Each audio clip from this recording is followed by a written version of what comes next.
Congratulations! You are about to become a citizen of the United States of America. But first, you've got to pass a test. I'm Tom Richey. I've been teaching U.S. history and government for about 15 years now, and I'm going to help you. And if you pay attention, I bet you're going to pass. Now, in this first part, we're going to focus on principles of American democracy. Out of 100 questions, 12 questions are going to be specifically focused on this topic, which is going to have to do with the Constitution and the Bill of Rights and a few things about the American way of doing things. So with no further ado, as my friend Raymond says, let's have a look. First of all, we need to start with the idea of the rule of law. In the United States, everyone is expected to obey the law. Even our leaders. No one is above the law. Now, where do our laws come from? What is the supreme law of the land? The supreme law of the land is the Constitution. The United States Constitution was written by the Founding Fathers at the Constitutional Convention. So remember, when you're hearing about the Constitutional Convention, that is where the Founding Fathers wrote the Constitution. And they did so in the year 1787. So remember that 1787 is the year that the Constitution was written. It's one of a few years that you're going to have to know for this test. What does the Constitution do? The Constitution does a few things. The Constitution, first of all, sets up the government, the form of our government. It defines our government's powers. And most importantly, the Constitution protects the basic rights of Americans. The first three words of the Constitution are, "We the people," and these words express the idea of American self-government. The power of our government in the United States comes from the people, specifically, we the people. The Constitution has been amended a few times. Now, what we mean when we say an amendment to the Constitution, that is when there is a change to the Constitution. When the Constitution is changed, it's amended or added to. Okay, you can think of an amendment as an addition, but let's just think about this as a change to the Constitution.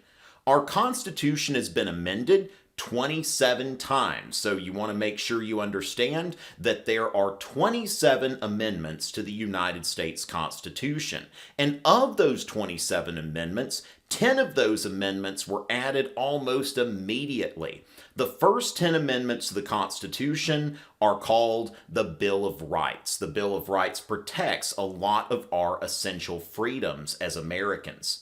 5 of those freedoms are included in the First Amendment to the Constitution: freedom of speech, press, religion, assembly, and petition. These are all First Amendment rights, of which you may be called upon to name only one. I think the easiest one here is freedom of speech. Just going into your test knowing that freedom of speech is protected by the First Amendment. Now, you could also be asked a specific question about freedom of religion in the United States. Now, freedom of religion includes two things. First of all, the freedom to practice any religion you want. Secondly, it also includes the freedom not to practice any religion at all.